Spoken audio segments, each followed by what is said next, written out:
Hello guys, good afternoon. Ha? Wala na ako nadala, naguba man to oy. Nasira man ang ano ni Madam, ang stand para sa cellphone. Oy. Gani. Hawakan na lang ni Madam, may hapon guys. Time check, 1:00 ng hapon, tamang-tama. Katapos lang namin mag-lunch. Andito ako ngayon sa laundry shop, kasama si Ate Hana. Dahil meron akong hinatid na mga laundry. So, merong mga nagpalaban na kapitbahay. At the same time, naglaban na din ako ng damit namin ni Mama dito at saka beddings. Kasi, ang sarap din talaga matulog yung pagod ka at the end of the day. Tapos, bagong laba yung iyong, yung iyong kumot. Kaya, eto pinalabahan ko na since andito naman ako today.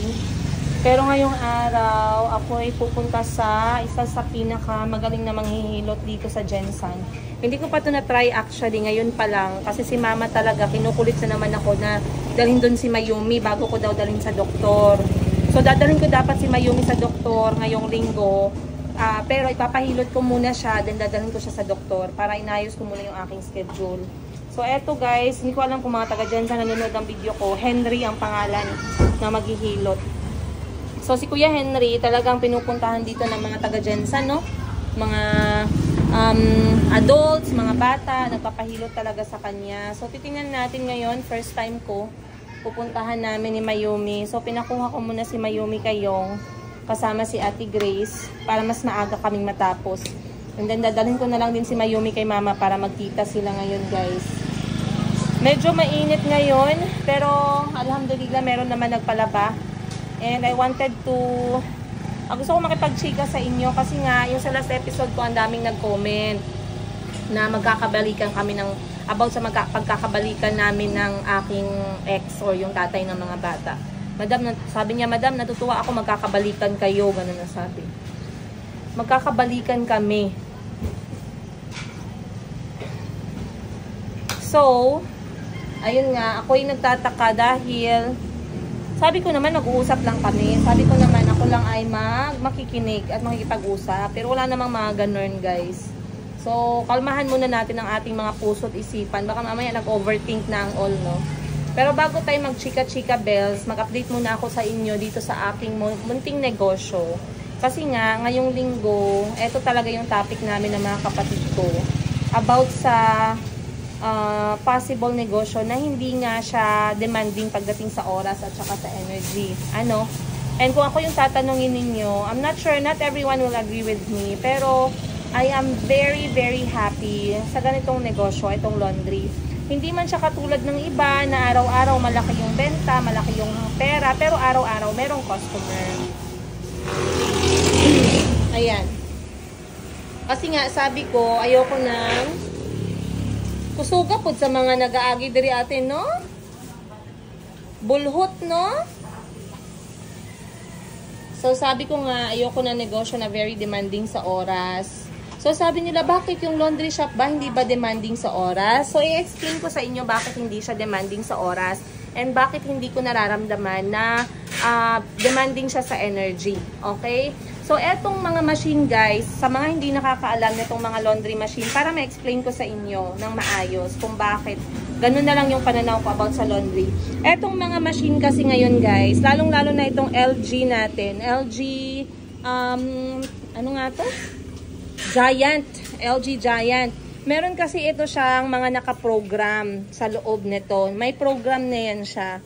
Ngayon, isa sa kanyang features ay yung inventory. Sa loob nitong machine, meron na siyang program kung saan na-i-inventory kung ilang beses ginagamit yung machine. So, nakadepende sa brand yun ng machine. Pero etong LG na gamit ko dito sa aking Labalabi. Ayan, ito ang aking logo. Labalabi. Mabilis, malinis, mabango, pastas, limpyo, o humot. Bisaya version, guys. Meron siyang inventory dito sa machine. So, at the end of the day, for example, etong machine na to, ngayong araw, pagbukas kaninang umaga, yung kanyang inventory is, let's say, example lang natin, 20, let's say. So, pag open namin ngayong morning, ang record ng machine number 1 is 20 times na siyang nagamit for washing. So, ngayong araw, if nagamit ang machine number 1, ang washer number 1 ng 10 beses, at the end of the day, bago mag-close yung shop, dapat yung 20 natin may plus 10, which will become 30. So, dapat sa inventory lalabas talaga yung 30. So, ima-minus natin yung kahapon na 20, minus yung 30 ngayon, ibig sabihin 10 yung nagpalaba dito sa machine number 1 natin, and so on and so forth. Ganon din yung inventory natin sa dryer. Okay? So, madali lang yung kanyang inventory. Hindi siya demanding sa oras, hindi siya demanding sa brain cells. Kasi, merong iba, no? Merong ibang negosyo na feeling mo yung brain cells mo umiiyak na sa pagod. Ayan si Ate Hana. Chine-check niya yung aming gas kasi baka malapit na siyang magpalit. Paubos na, te. Paubos na yung isa naming gas. So, normally yung isang gas, kailan nga gigamit yan, te? 4? Dapat kasi yung isang gas namin ni Ate Hana na full, maka 230 loads siya. Tama ba, te?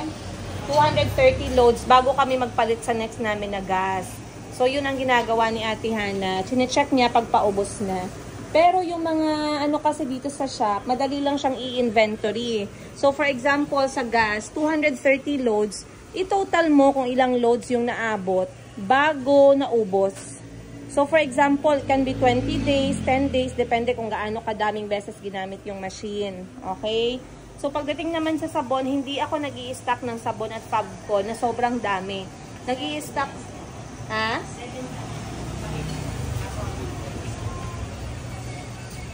Katong imo ang gigamit nga ng hurot karon when May 7 nag-start.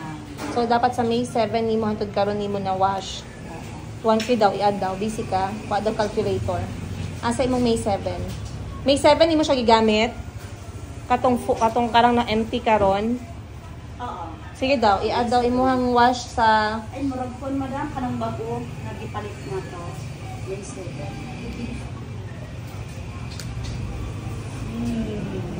Ano na siya, date? So another thing ate, pag nag-transfer ka karon, butangan na pud nimo og time og date pareha sa sabon. Paper sticker. Lagi, 7 lagi. 7? 7. So dapat, So, nahuro. May 7 nimo siya gi-open. Nahurot siya karon. Nahuro siya karon. So dapat ang wash nimo diri ka mag-start. So sa dry di ay no? 4 plus 1 anak ka.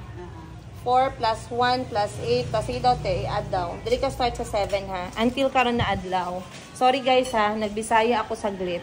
But anyway, yun yung sinasabi ko sa inyo. And then when it comes to safety naman, hindi mo naman siya masyadong kailangan puntahan. Kasi kung meron kang CCTV at nakapadlock naman ng maayos yung iyong tindahan, okay lang.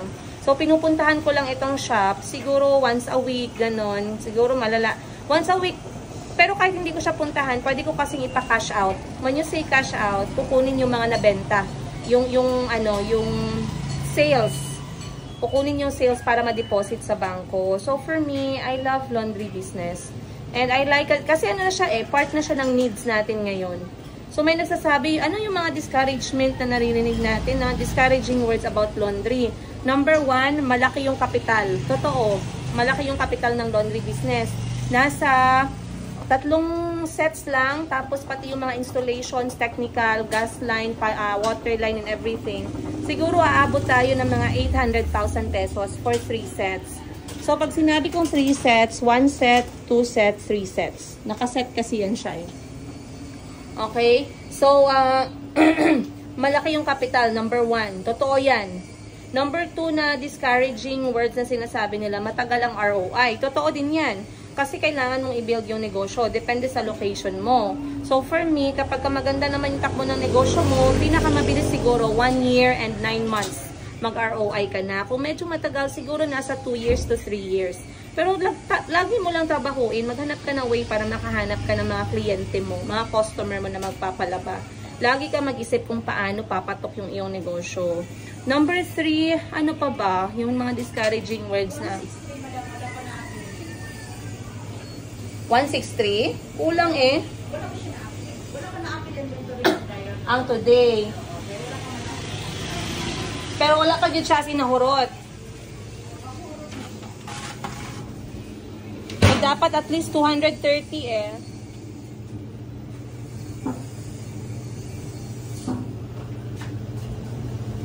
Ano ni mga bala natin, nahurot na siya? Anong taas ko? Oo. Na siya sa baba. As in, sa pinakababa, straight yun. Ah, okay. Ito, dapat mag-abot talaga siya sa red? Sa baba, sa red. Ah, okay. As in, super straight? Super straight. So, meron pa man. Okay pa. Okay pa. O, sige daw ate. Okay pa siya. Kaya pa man. Okay. Ano pa ba? Number 3 yung ano guys, yung operating hours. Kasi mataas yung operating hours eh. So normally kapag kakastart pa lang ng negosyo, isang staff lang talaga yung dapat mong kunin. Kasi kapag 3 lang yung sets mo, tapos marami kang staff, malugi ka talaga sa negosyo. Tapos yung operating hours mo, pag maiksi lang, malugi ka din sa negosyo. So very crucial yung iyong operating hours, yung iyong manpower, at saka yung ano mo, ano pa ba? Manpower, operation time mo, very crucial yun. A few moments. Okay. Alright. So, habang hinahantay ko si Mayumi, guys, tayo muna ay mag-chika-chika dito. Kasi marami nga ako nakita ng mga marami ako nakita na mga comments at saka galing sa mga viewers natin na medyo ang iba galit. Nagalit sila sa fact na plano nating bumalik sa Uganda. So, huwag tayong magalit guys. Kalmahan lang muna natin ang everyone. Okay?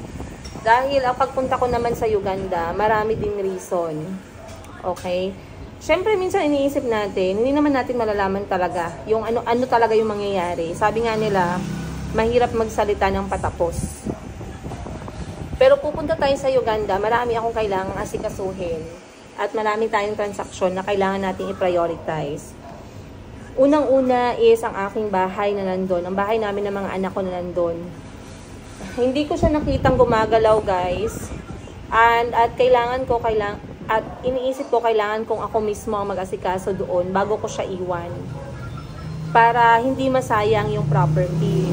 Ikalawa, kailangan nating asikasuhin yung mga pwede nating inegosyo. Kasi iniisip ko, patok kasi yung negosyo guys ng tela eh. Tela ng Africa. Yung chitenge na very authentic na galing sa Africa talaga. So meron akong iniisip na negosyo na revolves around African products. Hindi naman talaga masyado pero nakitaan ko kasi siya ng potential.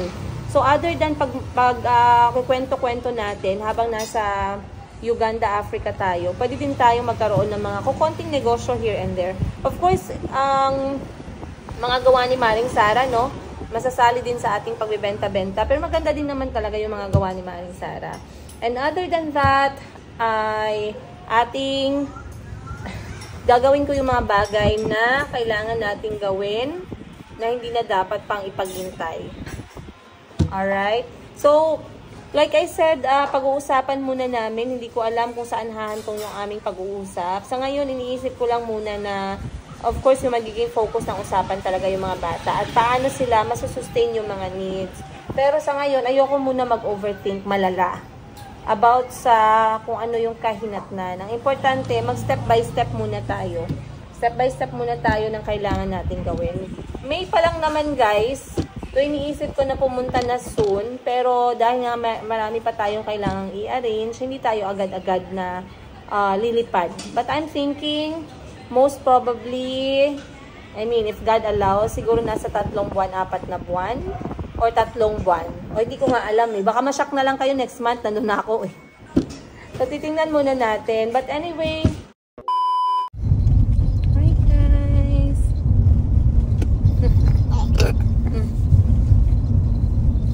Samahan ko na si Mayumi, magpapahilot kami, and then we will go see the doctor. Bigaboo! Masus... Bigaboo! Nalito si Ate Grace sa damit ni Mayumi. Akala niya tamang side, baliktad pala. 2:30 na guys, papunta na kami kay Sir Henry ng Jansan. Papahilot ko muna si Mayumi. Tapos, titingnan natin anong oras. Kung nandun pa ba si Doc, dadaan din kami kay Doc ngayon. So, sobrang busy ng araw ko. Bukas ng umaga, flight na ulit ni Kuya Kahil. So, I have to be at the airport early. Mag-e-empake kami mamayang gabi ng kanyang mga dadaling. Konti lang naman yun. Pero, kailangan niyang madala kasi mga pasalubong yun sa mga kaibigan niya. Mama! Hi! Asas... Hi! Ah.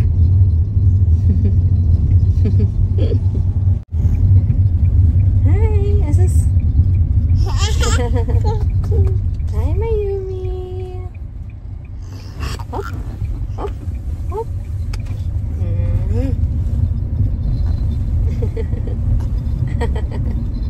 Asus. Asus. Hi, Auntie Grace. Hi, Auntie Grace. It's round 2. Come on, Golden Imperial. This is the last round. If you win this, you become the best number 1. Come on. If I win this, I'll be on number 1. Come Ready, on, horse. set. Come on, horse king. Come on, 3, Chico. Wait for Chico. Come on, Chico. Oh, Chico, I thought you know how to do it. Was dropped. Nothing was dropped.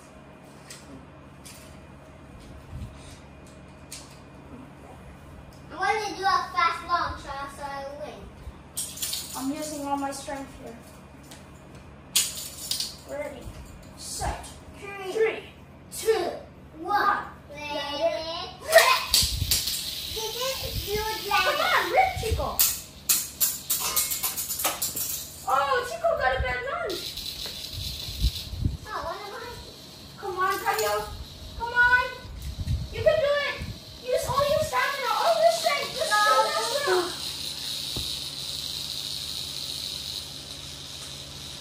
I'm going to kill you, bro. Mayumi.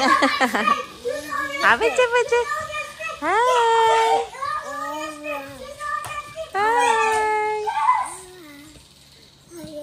Hi, Mayumi. Kobe, I almost lost. Ready, set. Not that battle. Okay. 3, 2, 1. Let it rip.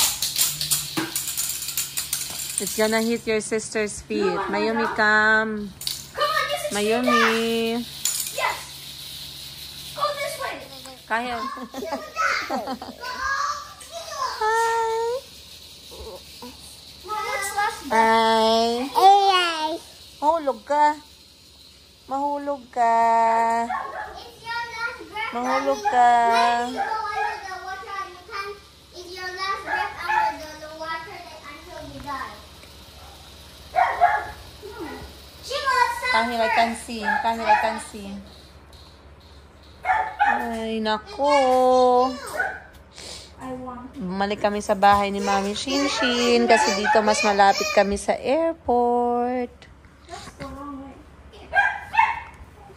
I just feel it the white face. Look at her. Look how this one is the same. Mom, I know what last breath is. When you go deep into the water, then it's your last breath to breathe under the water, right?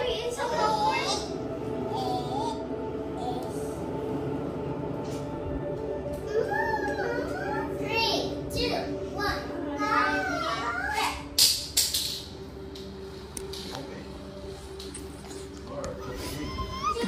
Yes? Ano yan? You should know how to do it, anak. I'll help him. Chico, give me. I'll Mahulog help ka, you. Mayumi. Mahulog ka, nak. Ay, nako. Ano man yung posisyon mo, man? Ay, nga, nish, nish. Nga, nish, nish. Ha, ha, ha. Apa, mahulog ka.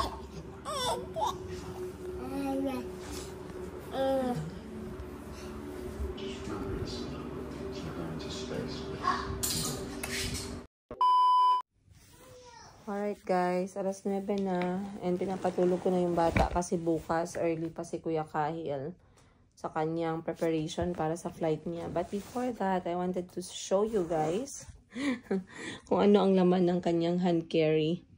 So, wala dapat siyang ganito, pero pinadalhan ko na lang siya since meron siyang mga bit-bit. At ayoko naman na malagay niya yun sa backpack niya. Punong-puno na. So, pakita ko lang sa inyo for the last time. Ano ito mga dala ng anak ko. So, dito na side, yung binili niya na laruan, ay pamimigay niya guys. Out of 20 pieces, 4 na lang natira. 4 na lang natira, pinamigay niya.